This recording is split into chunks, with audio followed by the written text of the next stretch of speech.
Hello everyone, मैं हूँ हीना और आप देख रहे हैं लीगल परसेप्शन। आज की वीडियो में हम समझेंगे टीपीए के सेक्शन 14 यानी शाश्वतता के विरुद्ध नियम, जिसे कहा जाता है रूल अगेंस्ट परपेचुइटी। बहुत ही इम्पोर्टेंट कॉन्सेप्ट, बेहद इम्पॉर्टेंट, बिल्कुल सेक्शन 13 की तरह। जैसे हमने पिछली वीडियो में सेक्शन 13 को समझा था, ऐसे ही आज बहुत ही अच्छे तरीके से एग्जाम्पल के साथ इस सेक्शन को समझेंगे। क्या है शाश्वतता के विरुद्ध नियम? तो वीडियो के लास्ट तक बने रहिएगा। लेकिन आगे बढ़ने से पहले आपके लिए एक ज़रूरी इन्फॉर्मेशन। तो अगर आपको ट्रांसफ़र ऑफ प्रॉपर्टी एक्ट यानी संपत्ति अंतरण अधिनियम 1882 के नोट्स चाहिए बिल्कुल हिंदी में और सिंपल लैंग्वेज में, तो आप स्क्रीन पर दिख रहे इस व्हाट्सअप नंबर पर मैसेज करके केवल 150 रुपीज़ में आप इस एक्ट के नोट्स ले सकते हैं। सेक्शन 14 शाश्वतता के विरुद्ध नियम। इसको समझने से पहले ये समझो कि परपेचुइटी यानी शाश्वतता का मतलब क्या होता है। तो शाश्वतता का सिंपल मीनिंग होता है हमेशा हमेशा के लिए, यानी कि परपेचुइटी का मीनिंग ही होता है हमेशा हमेशा के लिए।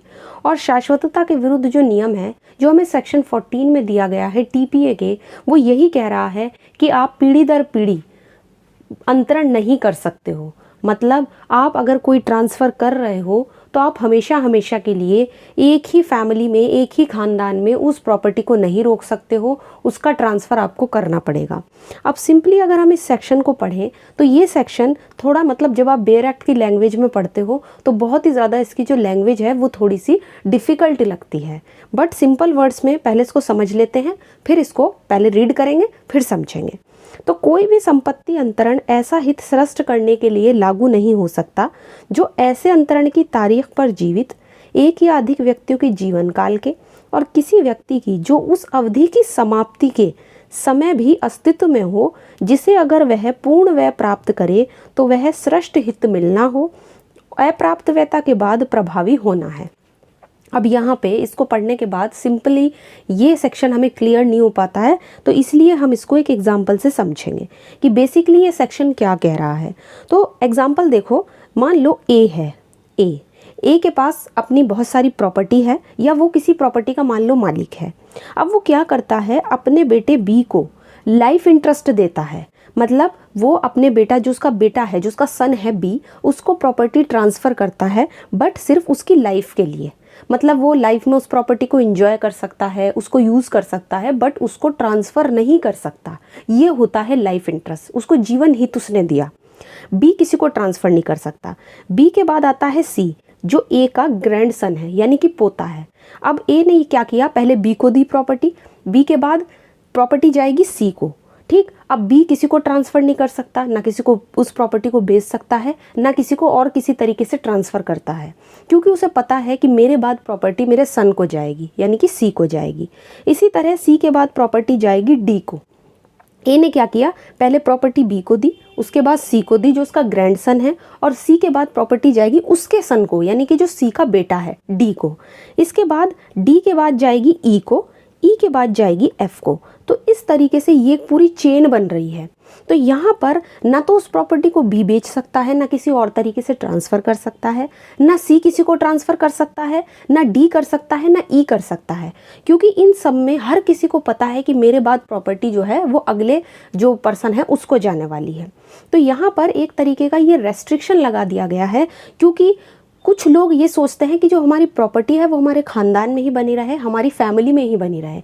तो इसी पूरी जो चेन बना दी गई है, इसी चेन को बनाने से मना करता है सेक्शन 14। अब यहाँ पे ये जो हमने एग्जाम्पल देखा, इस एग्जाम्पल में ए ने जो प्रॉपर्टी बी को दी थी, बी जानता था कि मैं उसको ट्रांसफ़र नहीं कर सकता, तो इसको भी लाइफ इंटरेस्ट के लिए वो प्रॉपर्टी दी थी कि वो उसको एंजॉय कर सकता है, यूज़ कर सकता है, बट किसी को ट्रांसफ़र नहीं कर सकता। ठीक इसी तरह जो सी को प्रॉपर्टी जानी है बी के पास से, बी को भी लाइफ इंटरेस्ट मिला, बी भी किसी को ट्रांसफ़र नहीं करता, बी भी जानता है। इसके बाद जानी थी डी को, तो डी को भी पता था, सी को पता था कि मैं किसी को ट्रांसफ़र नहीं करूँगा, मेरे बाद डी को जाएगी, डी को पता था कि ई को जाएगी, ई को पता था कि एफ को जाएगी। तो सब यहाँ पे जानते थे कि मैं किसी को ट्रांसफ़र नहीं कर सकता। तो एक तरीके से ये किसी भी व्यक्ति को ट्रांसफ़र करने से रोक रही थी। ए ने तो कर दिया ट्रांसफ़र बी को, लेकिन इन सबको लाइफ इंटरेस्ट मिला है उस प्रॉपर्टी में, ये सब उसको सिर्फ एंजॉय कर सकते हैं। उसको किसी और को या किसी और तरीके से ट्रांसफ़र नहीं कर सकते। तो ये सब क्या हुआ, इसी को कहा जाता है शाश्वतता के विरुद्ध नियम, और सेक्शन 14 इसी की बात करता है और इसी चीज़ को मना करता है कि आप इस तरह का कोई ट्रांसफ़र नहीं कर सकते जो एक ही खानदान में बना रहे पूरी चेन। जिसको भी आप दे रहे हो, आप लाइफ इंटरेस्ट दे रहे हो, जीवन हित दे रहे हो, किसी को भी एब्सोल्यूट राइट यहाँ पे नहीं मिल रहा है। अब देखो इसको क्यों मना किया गया है, एक तो ये पब्लिक पॉलिसी के खिलाफ है, दूसरा ये देश की इकोनॉमी के भी खिलाफ है, और तीसरा लॉ के खिलाफ तो है ही, क्योंकि लॉ में तो इस चीज़ को मना कर ही दिया गया है ना। लॉ में सेक्शन 14 जो है आपका टीपीए का, ये तो मना कर रहा है इस चीज़ को कि इस तरीके का आप ट्रांसफ़र नहीं कर सकते। तो ये चेन कहीं पर तो टूटनी चाहिए ना, कि ए से बी को जा रही है, बी से सी को जा रही है, सी से डी को जा रही है, इस तरीके से एक चेन बन रही है, और ये चेन कहीं तो टूटनी चाहिए। इसी चेन को तोड़ने के लिए सेक्शन 14 बनाया गया है। अब यहाँ पर इसमें एक और चीज़ आती है, यहाँ पे अप्राप्त वैता यानी कि माइनॉरिटी की बात हुई है, तो यहाँ पे एक अनबॉर्न की बात हो रही है। अब सेक्शन जो 14 है आपका, ये बता रहा है कि अगर आप मान लो अनबॉर्न है, कोई बच्चा अभी उसने जन्म नहीं लिया है ना, वो अभी जन्म लेने वाला है बट उसने जन्म नहीं लिया, वो अनबॉर्न है, अभी अजन्मा है, तो उसको आप प्रॉपर्टी कैसे ट्रांसफ़र करोगे, वो चेन कैसे टूटेगी। तो यहाँ पर ये कहा गया है कि सेक्शन 13 में क्या बताया गया था कि आप जो अनबॉर्न व्यक्ति है, जो अजन्मा बच्चा है, उसको आप सीधे सीधे ट्रांसफ़र नहीं कर सकते। आपको क्या करना पड़ेगा, पहले एक प्रायर इंटरेस्ट, एक पूर्विक हित जो है आपको क्रिएट करना पड़ेगा। जैसे ए ने बी को प्रॉपर्टी ट्रांसफ़र की, किसके फ़ायदे के लिए, एक्स के लिए, क्योंकि एक्स जो है वो अभी अजन्मा है, तो इसके फ़ायदे के लिए उसने प्रॉपर्टी ट्रांसफ़र की थी। तो शाश्वतता के विरुद्ध नियम ये कहता है कि ए जो बी को प्रॉपर्टी दे रहा है वो भी सी के फ़ायदे के लिए, जो अभी अजन्मा है। यहाँ पर आप अगर कोई ट्रांसफ़र कर रहे हो तो सिर्फ आप उस ट्रांसफ़र को वहाँ तक डिले कर सकते हो जब तक कि ये बच्चा जो अनबॉर्न है और जन्म लेने के बाद 18 साल तक का नहीं हो जाता, मतलब मेजॉरिटी की एज को अटेन नहीं कर लेता, या जब तक ये जीवित रहता है, इसकी लाइफ तक का जो समय है, तो ट्रांसफ़र से लेके इसकी लाइफ तक का समय। तो अनबॉर्न के बारे में यहाँ पर यही बताया गया है कि अगर आप कोई ऐसा ट्रांसफ़र कर रहे हो जिसमें आप अपने परिवार को ही, अपने ख़ानदान को दे रहे हो, तो आप अगर प्रॉपर्टी का ट्रांसफ़र करोगे तो ऐसे नहीं कर सकते कि आपने अनिश्चित काल के लिए उसको अनट्रांसफरेबल बना दिया प्रॉपर्टी को, कि एक से दूसरे में जाएगी, दूसरे से तीसरे में, तीसरे से चौथे में।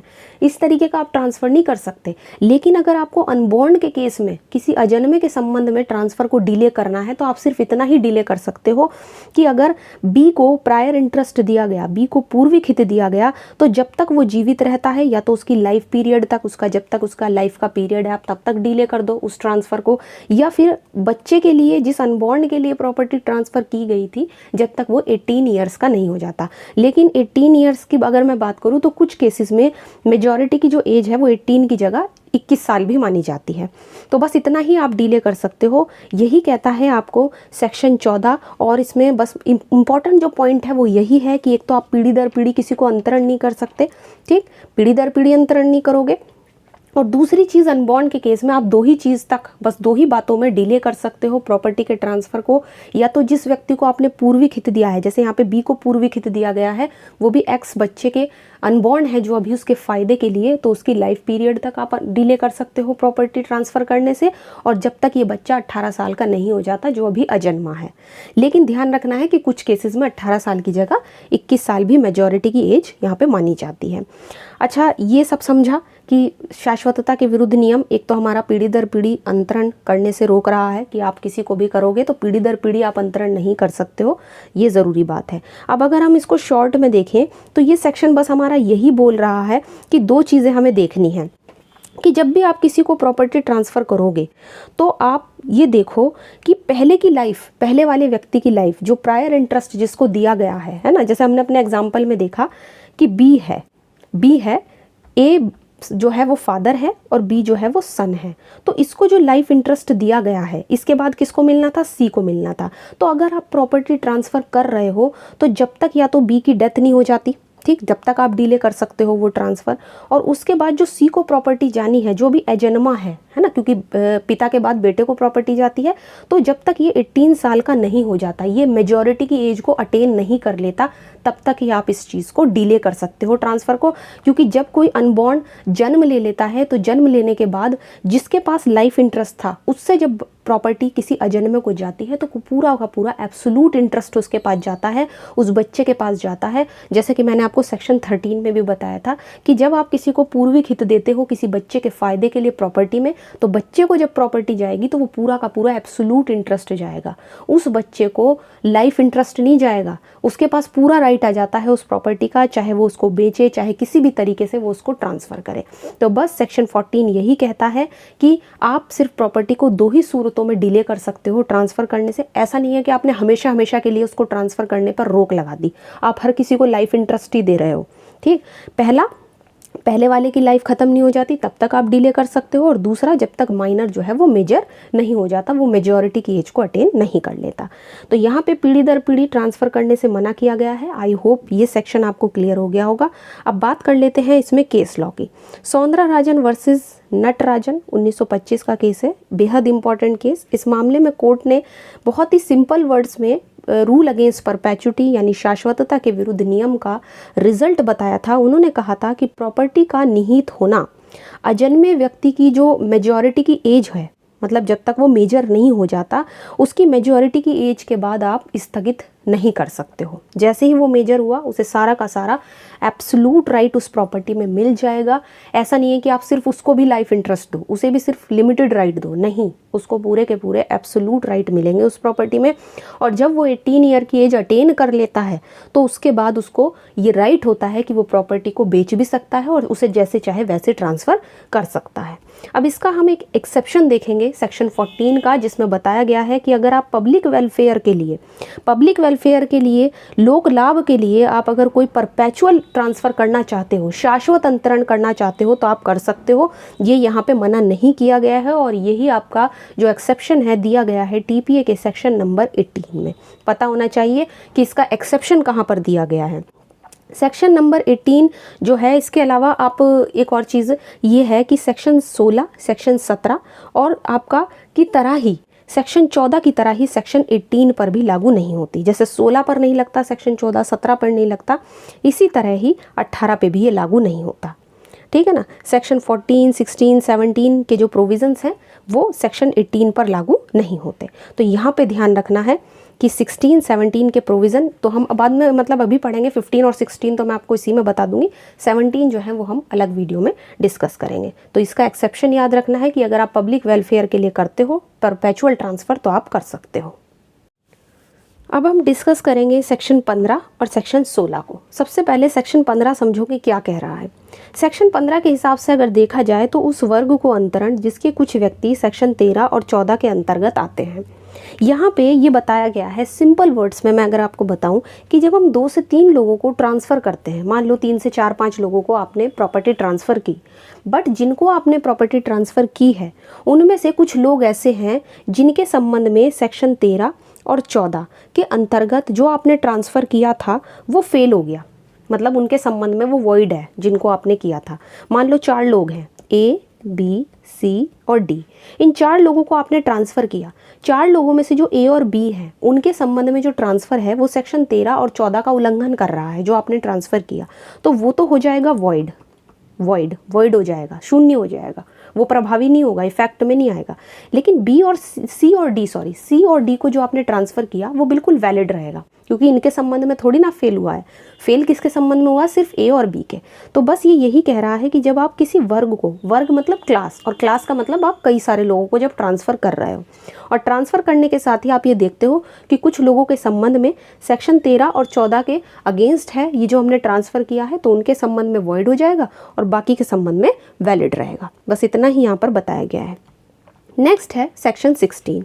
ये कह रहा है कि जहाँ व्यक्ति या व्यक्तियों के किसी वर्ग के फ़ायदे के लिए कोई हित या कोई इंटरेस्ट ट्रांसफ़र किया जा रहा है और सेक्शन 13-14 में दिए गए नियमों में से किसी के कारण ऐसे व्यक्ति या संपूर्ण वर्ग के संबंध में वो हित विफल हो जाता है, यानी कि फेल हो जाता है, तो वहाँ उसी ट्रांजैक्शन से, उसी संव्यवहार से किए गए पूर्विक हित जब विफल हो गया तो बाद वाला भी आपका फेल हो जाएगा। सिंपली अगर आपने किसी में प्रायर इंटरेस्ट क्रिएट किया, मतलब जैसे हमने सेक्शन 13 में पढ़ा था, सेक्शन 13 में हमने क्या पढ़ा था कि ए ने बी को प्रायर इंटरेस्ट दिया, मतलब उसको वो यूज़ कर सकता है, उस प्रॉपर्टी को एंजॉय कर सकता है, बट किसी को ट्रांसफ़र नहीं कर सकता। इसको बोलते हैं प्रायर इंटरेस्ट। तो इसको लाइफ इंटरेस्ट दिया किसके फ़ायदे के लिए? एक्स जो अभी अनबॉर्न है, जो अजन्मा है। तो यहाँ पर इस सेक्शन में यही कहा गया है कि अगर ये पहले वाला ही फेल हो गया, मान लो ए ने बी को ट्रांसफ़र किया था एक्स के फ़ायदे के लिए, क्योंकि जो बच्चा अभी अजन्मा है, तो अगर इसको किया गया ट्रांसफ़र ही फेल हो गया ना, तो फिर ये बाद वाला भी अपने आप ही फेल हो जाएगा। जब पहले वाला ही फेल हो गया तो बाद वाला तो फेल हो ही जाएगा, ये यहाँ पर बताया गया है। लेकिन ट्रांजैक्शन वही होना चाहिए, वही सनव्यवहार होना चाहिए। ए ने क्यों दी प्रॉपर्टी बी को? ताकि सी को फ़ायदा हो सके, सी के फ़ायदे के लिए थी। अब यहाँ पे क्योंकि ट्रांजैक्शन तो एक ही था, ए से बी को गई प्रॉपर्टी, बी से सी को जानी थी, तो एक ही ट्रांजैक्शन था। तो जब बी वाला ट्रांजैक्शन ही फेल हो गया, पूर्विक हित ही आपका फेल हो गया, तो बाद वाला भी आपका, यानी कि जो प्रॉपर्टी एक्स को जानी थी वो भी आपका फेल हो जाएगा। तो बस इन दोनों सेक्शंस में यही बताया है। यहाँ पे तो बताया गया है कि जिनके संबंध में फेल हो जाता है उनके बारे में वॉइड होगा, बाकी के बारे में वैलिड होगा। और सेक्शन 16 ये कह रहा है कि अगर पहले वाला प्रायर इंटरेस्ट ही आपका फेल हो गया तो बाद वाला भी फेल हो जाएगा जब वो उसी ट्रांजैक्शन से रिलेटेड हो। तो आई होप दोनों सेक्शंस क्लियर हो गए होंगे और सेक्शन 14 से लेके 18 तक के जो सेक्शंस मैंने आपको बताए वो क्लियर हो गए होंगे। अब बचता है आपका सेक्शन 17 जो हम एक अलग वीडियो में डिस्कस करेंगे, बिल्कुल अलग कॉन्सेप्ट है वो, उसको अलग वीडियो में समझेंगे। तो आज की वीडियो में इतना ही। वीडियो अगर आज की पसंद आई हो तो इसको लाइक कर दीजिए, ज़्यादा से ज़्यादा शेयर कीजिए, और अगर चैनल पर नए हैं तो प्लीज़ इसको सब्सक्राइब कर लीजिए। और अगर आप चाहें तो हमें टेलीग्राम पे ज्वाइन कर सकते हैं, जहाँ पर आपको ढेर सारे नोट्स और PDF मिल जाएंगे। तो आज की वीडियो में इतना ही, मिलते हैं नेक्स्ट वीडियो में।